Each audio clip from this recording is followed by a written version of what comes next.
Kurosaki Ichigo at Yhwach, muli nang maghaharap. Eto na nga ba ang katapusan ng pagtutuos sa pagitan nilang dalawa? Ang i-recap nga natin ngayon ay Bleach Chapter 672 at 673.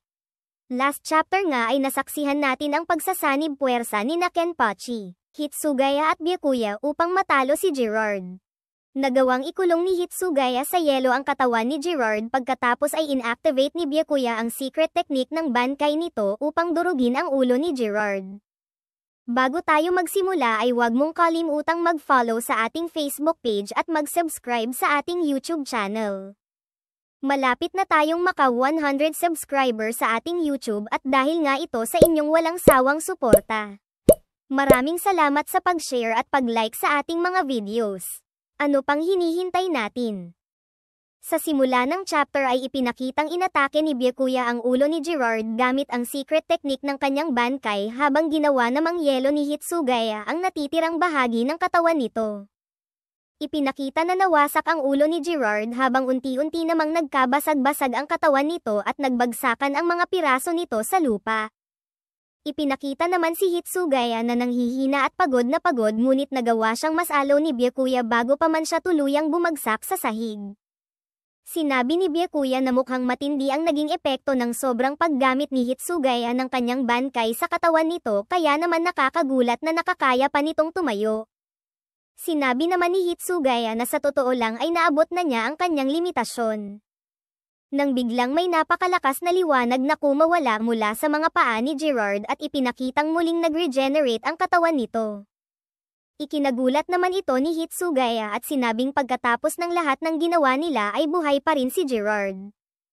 Ipinakita naman si Gerard na nagawang tuluyang mag-regenerate at inactivate nito ang second form ng kanyang Quincy Volstagg. Samantala ipinakita naman si Ichigo na nagtagumpay na mahanap si Yhwach. Binunot ni Ichigo ang kanyang espada mula sa kanyang likod at inatake si Yhwach habang ito ay natutulog. Nagawa ni Ichigo na mahiwa si Yhwach gamit ang kanyang espada subalit biglang nagising si Yhwach. Ipinakitang sumikat na ang araw at ni-reveal nga na ang pagtatagpong ito ay isa lamang palang panaginip ni Yhwach. Sinabi ni Yhwach na sobrang ganda ng kanyang panaginip na tila ba ito ay isang bangungot habang ipinapakita na kaya na muli nitong gamitin ang kapangyarihan ng kanyang Almighty. Lumipat ang eksena sa nagaganap na laban sa pagitan ni Ishida at Jugram. Tinira ni Ishida ng Quincy Arrow si Jugram ngunit nagawa itong mas alag ni Jugram gamit ang kanyang espada. Napansin ni Jugram na sumikat na ang araw habang sinabi naman ni Ishida na malamang ay hindi inasahan ni Jugram na mabibigo siyang matalo si Ishida bago sumapit ang umaga. Sumagot naman si Jugram at tinanong si Ishida kung paanong nasabi ni Ishida na nabigo siya, sapagkat sa tuwing tinitignan niya si Ishida ay nakikita niya ang isang taong talunan na naliligo sa sarili nitong dugo. Sinabi pa ni Jugram na nagkakamali si Ishida kung inaakala nito na binalak siyang tapusin ni Jugram bago sumikat ang araw, at sinabing ang kanyang kakayahan sa pakikipaglaban ay higit na mas mataas kumpara kay Yhwach. Nang biglang ipinakitang nagpakawala si Jugram ng isang energy blast mula sa espada nito na ikinagulat naman ni Ishida. Samantala sa sumunod na eksena ay ipinakita si Ichigo at Orihime na papalapit na sa pinto ng throne room ni Yhwach. Naramdaman ni Ichigo at Orihime ang napakalakas na enerhiya na nanggagaling kay Yhwach at sinabi ni Ichigo na siguradong si Yhwach ang nasa likod ng pintong iyon.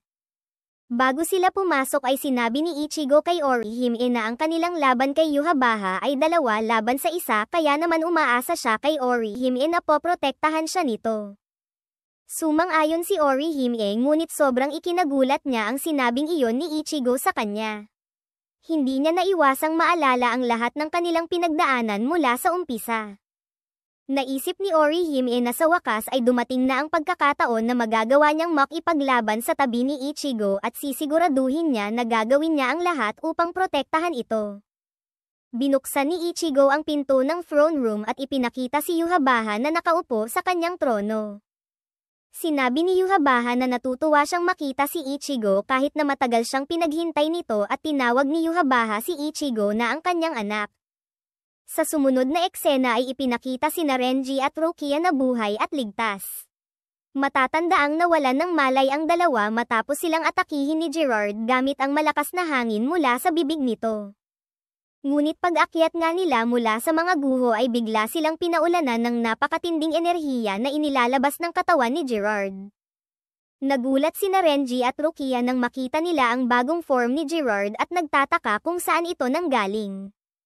Nakita naman sila ni Hitsugaya at sinabing mag-iingat sila sapagkat ang higanteng halimaw na nasa harapan nila ay si Gerard at mas malakas na ito ngayon kumpara noong una nila itong makaharap. Hindi naman agad nakilala ni Renji si Hitsugaya nang makita niya ito samantalang sinabi naman ni Rukia na marahil ay iyon ay ang nakakatandang kapatid ni Hitsugaya. Wala namang nagawa si Hitsugaya kundi sumang-ayon na lamang sa kanilang dalawa nang biglang nakaramdam silang lahat ng napakatinding enerhiya na nanggaling mula sa Central Palace. Na-realize nga nila na ito ay nanggagaling mula kay Ichigo at kasalukuyan na itong nakikipaglaban kay Yhwach.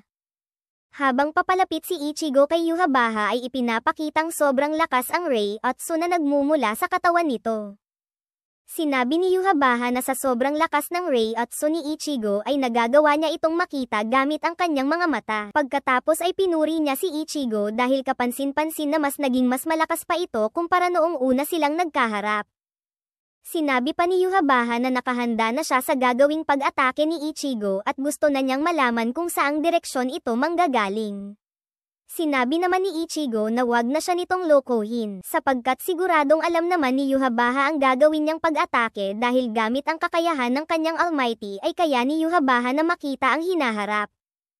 Sinabi naman ni Yhwach na hindi niya gagamitin ang kanyang kapangyarihan sapagkat gusto pa niyang sulitin ang pakikipag-usap sa kanyang anak na si Ichigo.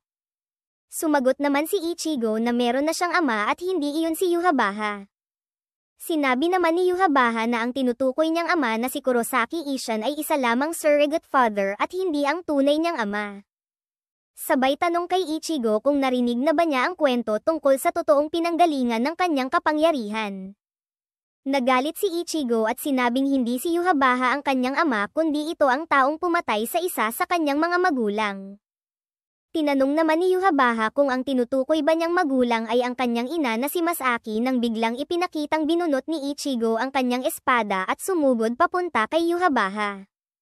Inatake niya si Yhwach gamit ang Getsuga Tensho ngunit nasalag naman ito ni Yhwach gamit ang isang napakalaking black energy. Gumanti ng atake si Yhwach ngunit nasalag naman ito ni Orihime gamit ang shield ability ng kanyang Son Tenkeshon. Napaatras naman si Ichigo ngunit muling umatake si Yhwach gamit ang black energy kaya napilitang bunutin ni Ichigo ang isa pa niyang espada at hiniwa niya ito. Muling sumugod si Ichigo papunta kay Yhwach ngunit nagawa siyang mapigilan ni Yhwach bago pa man niya magawang makalapit. Tinanong ni Yhwach si Ichigo kung ano pa ba ang saysay ng pagdadalamhati nito sa pagkamatay ni Masaki. Sabay sinabi ni Yhwach na namatay si Masaki dahil oras na niya iyon sapagkat natapos na ni Masaki ang kanyang layunin, at iyon ay ang ipanganak si Ichigo. Tinanong muli ni Yhwach si Ichigo kung ano pa ba ang ikinasasama ng loob nito pagkatapos ay sumigaw si Yhwach at sinabing wala nang mas hihigit pang karangalan sa mundo, kundi ang mamatay si Masaki para sa kanya. Hindi makapaniwala si Ichigo sa sinabi ni Yhwach nang bigla siyang hinagis nito gamit ang black energy. Tumalsik si Ichigo habang ipinakitang tumayo naman si Yhwach mula sa kanyang trono habang sinasabi na tapos na ang pakikipag-usap nito. Inactivate ni Yhwach ang kanyang Almighty at sinabing dumating na ang oras upang magsimula ang tunay na laban sa pagitan nilang dalawa ni Ichigo. Kung nagustuhan mo ang recap na ito ay huwag mong kalimutan na i-like ang video na ito at mag-subscribe para mapanood mo ang kasunod.